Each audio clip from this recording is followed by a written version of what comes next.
ఇంత పెద్ద ఎపిసోడ్లో ఇదంతా మీకెందుకు జ్ఞాపకం చేస్తున్నాను అని అంటే, ఇంత పెద్ద ఎపిసోడ్లో బంగ్లాదేశ్లో ఎక్కడో దాడులు జరిగాయి అని చెప్పి మాట్లాడిన పవన్ కళ్యాణ్ గారు, ఆంధ్ర రాష్ట్ర ఉప ముఖ్యమంత్రి పవన్ కళ్యాణ్ గారు, బంగ్లాదేశ్లో హిందువుల మీద దాడులు జరుగుతున్నాయి, ఒక్కడిని కూడా వదిలిపెట్టం వాళ్ళని అనుకుంటూ మాట్లాడారు. మంచిది, మేము కూడా ఆ రోజు ఖండించాం. మన దేశ ప్రజల మీద ఏ దేశంలో కూడా దాడులు జరగడానికి వీలు లేదు అన్నది మా స్టాండ్ కూడా. ఆ తర్వాత కూడా ఆయన ఒక పార్టీ సభను ఏర్పాటు చేసుకున్నారు, జనసేన జయకేతనమా ఏదో ఒక సభ, మీకు ఐడియా ఉంటుంది. ఆ సభలో కూడా ఆయన మాట్లాడుకుంటూ ఎప్పుడో కొన్ని సంవత్సరాల క్రితం అసదుద్దీన్ ఓవైసీ మాట్లాడిన మాటలను ప్రస్తావిస్తూ, మేము అన్ని మతాలను గౌరవిస్తాం, అందరినీ ప్రేమిస్తాం, ద సేమ్ టైం మా హిందువులకు జరుగుతుంది కాబట్టే ఇలా ఉన్నారు, కానీ ఇదే మీ ముస్లింలకు కానీ క్రైస్తవులకు కానీ జరుగుంటే దేశాన్ని మీరు ఏం చేసేవాళ్ళో అందరికీ తెలుసు అని మాట్లాడాడు. ఇప్పుడు నేను పవన్ కళ్యాణ్ గారిని ఒక మాట అడుగుతా ఉన్నా. 30 రోజులు మీరు పార్టీ అధ్యక్షులు, రాష్ట్రానికి ఉప ముఖ్యమంత్రి, అనేక శాఖలకు మంత్రివర్యులుగా ఉన్నారు. నోరు తెరచి ఒక్కసారంటే ఒక్కసారైనా మీడియా చిట్చాట్లోనైనా ప్రవీణ్ గారి కుటుంబానికి సానుభూతిని తెలియచేశారా? ప్రవీణ్ గారి కుటుంబానికి సింపతి, కనీసం ఒక మనిషి, సాటి మనిషి చనిపోయాడు, ఓహో బహుశా అక్కడ ఆవు చనిపోయి ఉంటే మాట్లాడేవాడు. మాట్లాడేవే కాదు, నడి రోడ్ల మీద ధర్నాలు కూడా చేసేవాడు. కానీ అక్కడ చచ్చిపోయింది ఒక పాస్టర్, అది కూడా ఆఫ్టర్ ఆల్ ఒక దళితుడు, కాబట్టి మాట్లాడలేదు. మీరు ఆఫ్టర్ ఆల్ అంటున్న ఆ పాస్టర్ కొన్ని లక్షల మంది, కొన్ని కోట్ల మంది క్రైస్తవుల గుండె చప్పుడుగా ఉన్నాడు అన్న విషయాన్ని ఈరోజు నేను పవన్ కళ్యాణ్ గారికి చెప్తా ఉన్నా. పవన్ కళ్యాణ్ గారు స్పష్టంగా జ్ఞాపకం ఉంచుకోవాలి. పిఠాపురంలో ఎస్సీ మాలపల్లి, మీ అందరికీ తెలుసు, మాలలందరినీ కూడా వెలేశారు. వాళ్ళకి సరుకులు అమ్మలేదు, తినడానికి తిండి దొరకనివ్వలేదు, అన్నీ చేస్తే నియోజకవర్గంలో ఎమ్మెల్యే అయ్యుండి కనీసం ఆ విషయం గురించి మాట్లాడాల.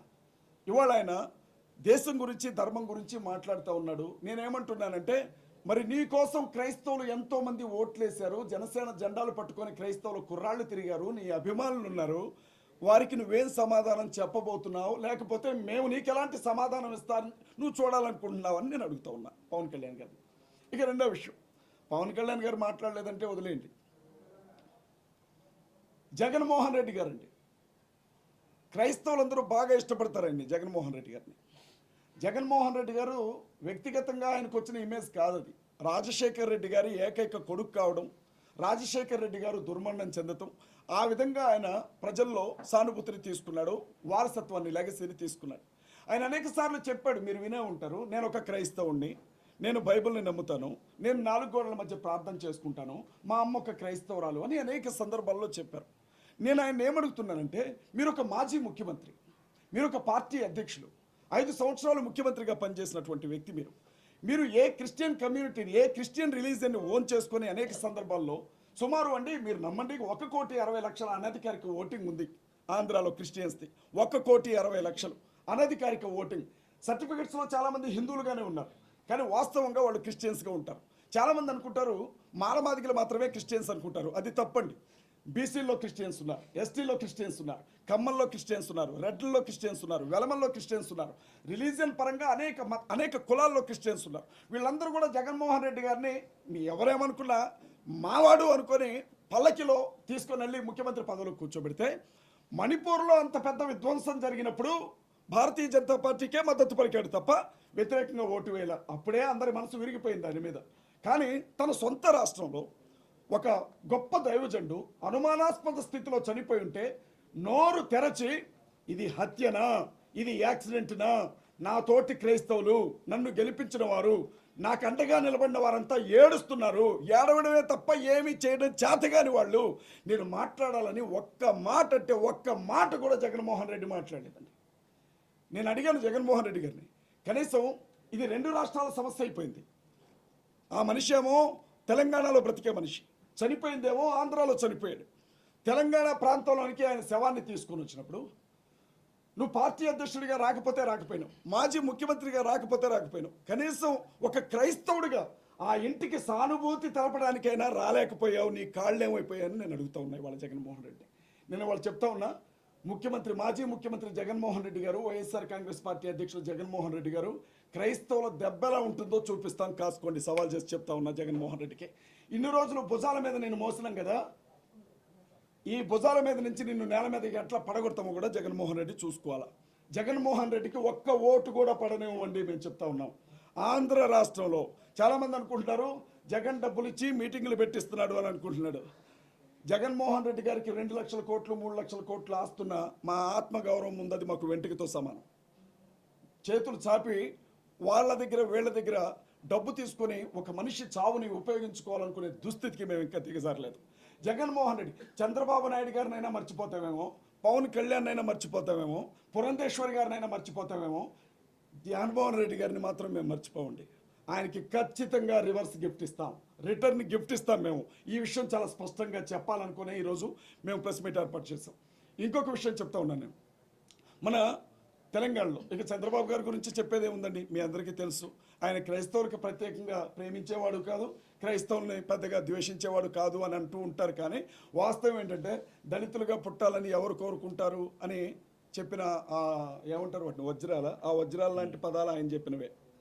ఇంకొక మాట కూడా అన్నాడు ఆయన చంద్రబాబు నాయుడు గారు, హిందువులు బై బర్త్ హిందువులుగానే ఉన్నారు, ముస్లింలు బై బర్త్ ముస్లిమ్స్గానే ఉంటారు, క్రైస్తవులు మాత్రం డే బై డే వీళ్ళు పెరుగుతూ పోతున్నారు, దేవాలయాల దగ్గరకు వచ్చి కూడా వీళ్ళు మత మార్పిడి చేస్తారు అని చెప్పి మాట్లాడినటువంటి ఆ గొప్ప శాంతిదూత పదాలను మేము ఎప్పుడూ జ్ఞాపకం ఉంచుకుంటాం.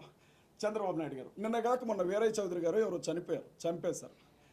చక్కగా చంద్రబాబు నాయుడు గారు వెళ్ళిపోయి ఆ ర్యాలీలో ముందు నడిచి అటొక ఫోటో ఇటొక ఫోటో పట్టుకొని నడిచిన ఆయన ఎప్పటి వరకు కనీసం ప్రవీణ్ పగడాల గారు చనిపోతే ఆ ఇంటికి మగదిక్కు లేదు, వెళ్ళి ఆ తల్లిని ఒక అన్న స్థానంలోనో తండ్రి స్థానంలోనో నిలబడి 4 ధైర్యం చెప్పే మాటలు చెప్పొద్దామని అనుకోలే. చంద్రబాబు నాయుడు గారు ఇక మీరు గుర్తుపెట్టుకోండి, పవన్ కళ్యాణ్ గారు కావచ్చు, బీజేపీ కావచ్చు, జాకీలు పెట్టి లేపినా మిమ్మల్ని ముఖ్యమంత్రి కానివ్వు ఆంధ్రాలో. నేను చాలా స్పష్టంగా చెప్తా ఉన్నా, క్రైస్తవులందరి తరపున చెప్తా ఉన్నా, నేను ఒంటరిగా చెప్పట్లా, క్రైస్తవులందరి గుండెల్లో ఉండే బాధను చెప్తా ఉన్నా. ఎన్ని జాకీలు పెట్టినా ఎన్ని నినాదాలు చేసినా చంద్రబాబు నాయుడు గారు ఆంధ్ర రాష్ట్రంలో ముఖ్యమంత్రిగా ఉండడం ఇదే చివరిసారి. మీడియా మిత్రులకి మేము చెప్తా ఉన్నాం. రేవంత్ రెడ్డి గారండి ఈ మాట చెప్పిన తర్వాత నేను నెక్స్ట్ నా అరెస్ట్ దగ్గరకు కూడా వస్తాను. రేవంత్ రెడ్డి గారు మన చిలకూరు బాలాజీ టెంపుల్ చాలా ఫేమస్ కదండి, వేసాల దేవుడు అని అంటారు ఆయన. ఆ టెంపుల్ పూజారి గారిని వీర రాఘవరెడ్డో ఆయన పేరేదో ఉంది, ఆయన పట్టుకొని కొడితే ప్రతిపక్షాలు కదిలాయి, అధికార పక్షాలు కదిలాయి, కేసులు నమోదు చేశారు, అరెస్ట్ చేశారు. రేవంత్ రెడ్డి గారు ఫోన్లో మాట్లాడారు, మీరు భయపడకండి రంగరాజన్ గారు, నేను మీకు తోడుగా ఉన్నాను అని చెప్పారు. నేను కాంగ్రెస్ పార్టీలో ప్రచార కమిటీ స్టేట్ కోఆర్డినేటర్గా ఉన్నానండి, ఇప్పుడు కూడా ప్రజెంట్ కూడా. ఇంకా నేను రాజీనామా చేయలేదు, ఈ వేదిక మీద నేను దాన్ని ప్రకటించబోతున్నాను. అలాంటి రేవంత్ రెడ్డి గారు తెలంగాణకి సంబంధించిన ఒక మనిషి దిక్కులేని స్థితిలో అక్కడ ఒక శవంలా పడిపోయి ఉంటే ఏం జరిగిందని ఒక్క మాట కూడా మాట్లాడలేదండి రేవంత్ రెడ్డి గారు. కేటీఆర్ గారు బీఆర్ఎస్ పార్టీ అధ్యక్షులు ఒక్క మాట కూడా మాట్లాడలేదండి. నేను అడుగుతా ఉన్నా, మేమేమన్నా కుష్ఠరోగులమా? క్రైస్తవులను ఏమైనా వెలేసారా ఆంధ్ర తెలంగాణ రాష్ట్రాల్లో? మేమేమన్నా అంటరాని వారం అయిపోయామా? మమ్మల్ని మీరు ముట్టుకుంటే మా గురించి మాట్లాడితే కూడా మీకు మైలు తగులుతుందా అని నేను అడుగుతూ ఉన్నా ఇవాళ. అంటే మేము ఓట్లు వేయడానికి తప్ప క్రైస్తవులు దేనికి పనికిరారా సార్? మేము పిచ్చోళ్ళం సార్. మా పాస్టర్లు ఏం చెప్తారో తెలుసా? సంఘాల్లో ఏమంటారో తెలుసా? మనకు రాజకీయం ఎందుకు అని అంటారు. మా పాస్టర్స్ ఏమంటారంటే, మన బైబుల్ మనకి చెప్పింది రాజకీయం చేయమని కాదు, ప్రార్థన చేయమని అని అంటారు. అలాంటి పాస్టర్లని ఆంధ్ర తెలంగాణలో పట్టుకొని కుట్టిన అనేక సందర్భాలు ఉన్నాయి, చర్చిల్ని పడగొట్టిన అనేక సందర్భాలు ఉన్నాయి, బైబిల్ గ్రంథాలను తగలబెట్టిన అనేక సందర్భాలు ఉన్నాయి, అనేక యూట్యూబ్ ఛానల్స్లో నోటుకొచ్చినట్లుగా మాట్లాడిన సందర్భాలు ఉన్నాయి. ఏ రోజు కూడా ఏ పాస్టర్ రోడ్డు మీద ధర్నా చేయాల. అలాంటి పాస్టర్స్ చివరికి ఓటు వేసే సమయానికి కొంతమంది కాంగ్రెస్కి, కొంతమంది బీఆర్ఎస్కి, కొంతమంది టీడీపీకి ఓట్లు వేసుకుంటూ వచ్చాం. మేము మా పార్టీలు అనుకున్నాం, కానీ పార్టీలన్నీ కూడా క్రైస్తవుల విషయానికి వచ్చేసరికి మీరు దేనికి పనికిరాని చెత్త నా కొడుకులు రా, మీకోసం మాట్లాడడానికి ఇక్కడ ఎవరూ లేరు, మీరు అనాథ నా కొడుకులు రా అని మా క్రైస్తవుల్ని అవమానించాయి ఆంధ్ర తెలంగాణ పార్టీలు. కాబట్టి మేమేమనుకుంటున్నామంటే, ఇన్ని రోజులు హనుమంతుడికి తన బలం తెలియదంట. హనుమంతుడిని ఎవరైనా పొగిడితేనే తన బలం ఏంటో తనకు తెలుస్తుందట. క్రైస్తవులకు కూడా వాళ్ళ బలం ఏంటో వాళ్ళకి తెలియదు. అంబేద్కర్ గారు చెప్పారు, బాబాసాహెబ్ అంబేద్కర్, అధికారం కోసం పోరాడిని ఏ జాతి కూడా మనుగడ సాగించలేదు అని. ఇవాళ మేము ఒకటే చెప్తా ఉన్నాం, ప్రతి అసెంబ్లీ నియోజకవర్గంలో నుంచి క్రైస్తవుల ఓట్లు ఎన్ని ఉన్నాయో బయటికి లెక్క తీస్తాం. ఆంధ్రాలో, తెలంగాణలో క్రైస్తవుల ఓటింగ్ పర్సంటేజ్ ఎంత ఉందో లెక్క తీస్తాం. మా ఓట్లు మీకు వద్దు కదా, 2%తో ఓడిపోయిన జగన్మోహన్ రెడ్డి గారు జ్ఞాపకం చేసుకోవాలి. మా ఓట్లు మీకు వద్దు కదా, జస్ట్ 1%తో ఓడిపోయిన ఎమ్మెల్యేలు జ్ఞాపకం చేసుకోవాలి. ప్రతి నియోజకవర్గంలో ఉన్నటువంటి మా క్రిస్టియన్ ఓట్స్ అన్నింటినీ బయటికి తీస్తాం. ప్రజాస్వామ్యవాదులైన హిందువులకు ఏం జరుగుతుందో చెప్తాం. ఇప్పటికీ కూడా నోట్లో మూత్రాలు పోయబడుతూ అవమానించబడుతున్న దళితులకు ఏం జరుగుతుందో చెప్తాం. భారతదేశంలో పుట్టినంత మాత్రాన ఈ దేశభక్తి ఉండదు, భారతదేశంలో పుట్టినంత మాత్రాన వీళ్ళు ఈ దేశ ప్రజలు కారు, వీళ్ళు ఎప్పుడు పాకిస్తాన్కే వస్తాదు పలుకుతారు అని మాట్లాడుతున్న ముస్లిం సహోదరులు కూడా కలుపుకుంటాం. రాబోయే ఎన్నికల్లో తప్పనిసరిగా మమ్మల్ని తొక్కిపట్టిన ఈ రాజకీయ పార్టీలను తొక్కిపట్టి నరందిస్తాం. అది చెప్పడానికే ప్రెస్ మీట్ ఏర్పాటు చేస్తాం. ఎట్టి పరిస్థితుల్లో వదిలిపెట్టాం రాజకీయ పార్టీ. మీరు అనుకోవచ్చు ఇది సాధ్యమేనా? రాజకీయం అంటే డబ్బుతో కూడుకుంది, కులంతో కూడుకుంది, మతంతో కూడుకుంది, ప్రాంతంతో కూడుకుంది, ఇది సాధ్యమేనా అని మీరు అనొచ్చు. అయితే క్రైస్తవులు ఎప్పుడు ఒక గీత వెనుకుంటారు. ఆ గీత దేవుని మాట. ఆ గీత దాటి ముందుకు రారు.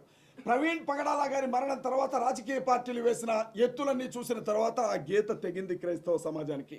ఇప్పుడు ఏమంటున్నారు తెలుసా?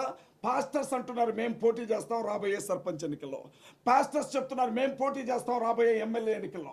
మా ఓటు, ఒక్క ఓటు ఈ రాజకీయ పార్టీలకు పడ్డా మేము వ్యభిచారం చేసినట్లే. ఒక్క ఓటు కూడా ఆంధ్ర తెలంగాణలో వాళ్ళకి పడలేము, ఎట్టి పరిస్థితుల్లో వాళ్ళకి మా సపోర్ట్ దొరకదు అని చెప్తున్నారు. యునైట్ చేస్తాం ఖచ్చితంగా. హిట్ టీవీ యాప్, ఇందులో short news, live news, entertainment shows, movies, digital magazines తో పాటు మీ జిల్లా వార్తలను కూడా ఫ్రీగా చూడొచ్చు. ఇంకెందుకు ఆలస్యం? వెంటనే హిట్ టీవీ యాప్ ని డౌన్లోడ్ చేసుకుని ఫ్రీగా ఎంటర్టైన్మెంట్ పొందండి. Hit TV app. Hit TV app. Please download hit TV app. Hit TV app ని ఫ్రీగా డౌన్లోడ్ చేసుకుని ఎంజాయ్ చేయండి. మీకు నచ్చిన ఎంటర్టైన్మెంట్ కోసం హిట్ టీవీ యాప్ ని ఫ్రీగా డౌన్లోడ్ చేసుకుని ఎంజాయ్ చేయండి. హిట్ టీవీ యాప్ ని డౌన్లోడ్ చేసుకుని ఆస్వాదించండి, ఆశీర్వదించండి. ఇంతమంది సెలబ్రిటీలు హిట్ టీవీ యాప్ ని డౌన్లోడ్ చేసుకోండి అని చెప్తున్నారంటే ఎంత మంచి యాప్ ఆలోచించండి. అమెరికా అమెరికా అమెరికా అమెరికాలో చదవాలనుకునే వాళ్ళకి విశ్వసనీయమైన పేరు మన శౌర్య కన్సల్టెన్సీ. UK లో 1 year masters, UK లో 1 year masters, 2 years work permit up to 5 years visa. Contact Saurya Consultancy. Contact 89851 89851.